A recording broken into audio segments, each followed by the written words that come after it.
Matt Armstrong just posted something that has Bugatti losing their minds. While you were celebrating the holidays, he dropped proof on Instagram that the impossible is about to happen. I'm talking about FXalexg's destroyed Bugatti Chiron. The same hypercar Bugatti refused to repair. The same car they blacklisted.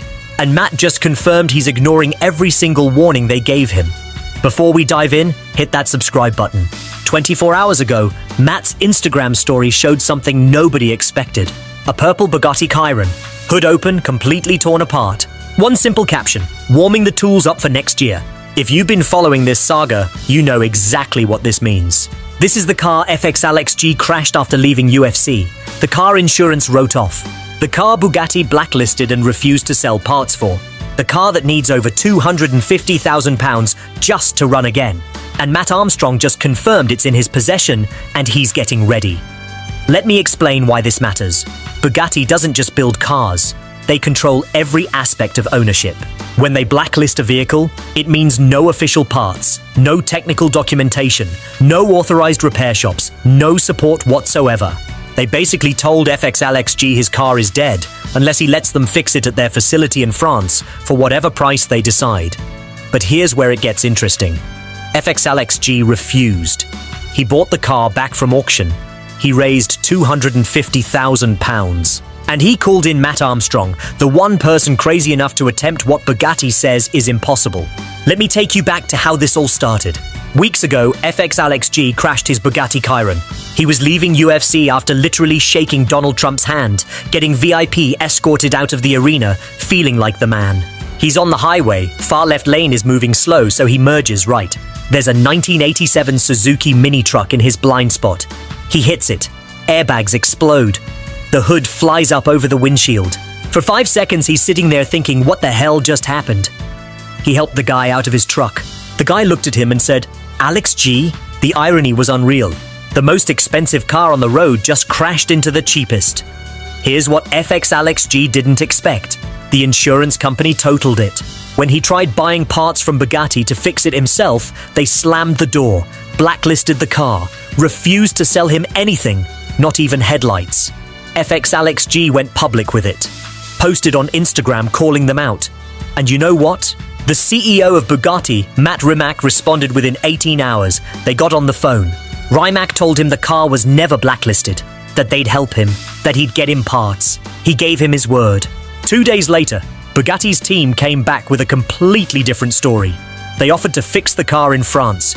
Brand new carbon tub, new transmission, new everything. They'd even pay for shipping. The quote, $600,000 and 6 months. Sounds reasonable until you realize their original quote was $1.7 million. They dropped 70% overnight. Why? Because they need to maintain control. If Matt Armstrong can fix a Bugatti in someone's backyard in Miami, it destroys their entire service model. It questions their pricing.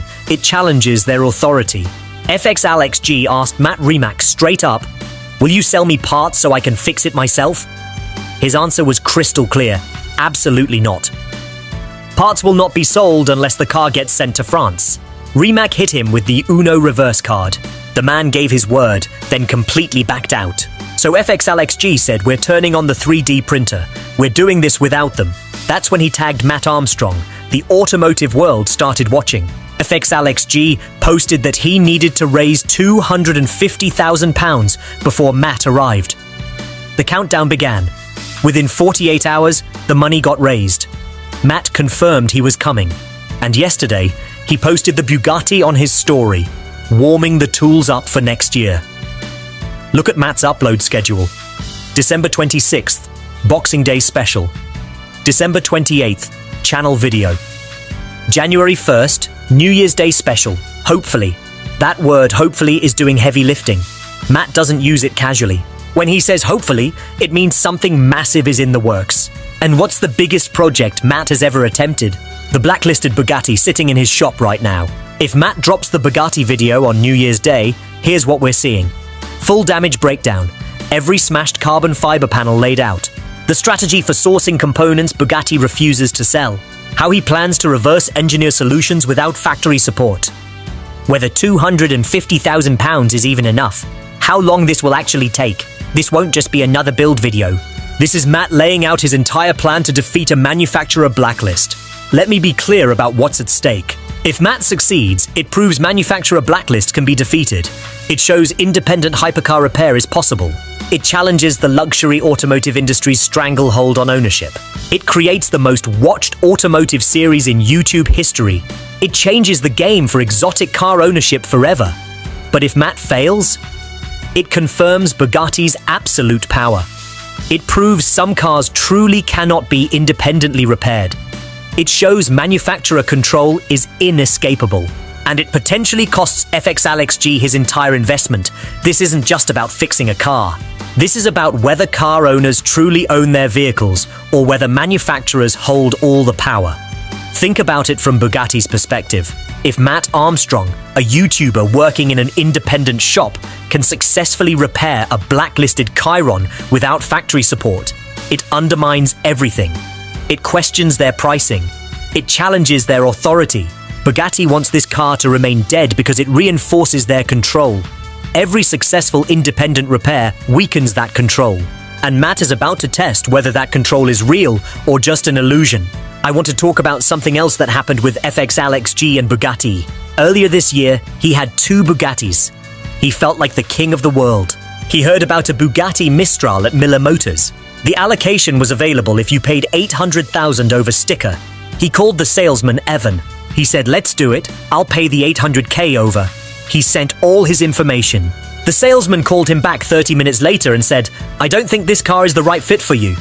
FXalexg asked what he meant. He said, "It just won't work. Have a nice day," and hung up. FXalexg couldn't buy a third Bugatti even though he was paying $800,000 over sticker. Was it because he's 25? Because he has a pink and purple Bugatti? Nobody knows. So when people ask why FXalexg is taking this so personally, that's why. They didn't want to sell him another car. They refused to help him fix the one he crashed. They gave him their word, then backed out. They want total control over everything. Here's what FXalexg realized. When he worked at Dunkin' Donuts, he saved every dollar to build his trading account. He scaled it aggressively so he could buy his first supercar, an Audi R8. And you know what? As soon as he bought it, he didn't care about it anymore. What he enjoyed was the journey to buy the car, the ups and downs, the battles, him becoming a better and stronger person. Having the car doesn't make him who he is. It's the result of what he did. What he did makes him who he is. If the car is crashed, scratched up, he doesn't care. That's just a trophy. And a trophy doesn't mean anything without the battle you went through to get it. People get mad that FXalexg doesn't treat this Bugatti like some sacred object. But materialistic things are replaceable. Lives, health, well-being, that's where the value is. He's just having fun with this stuff while he has it. So, here we are. The tools are warming up.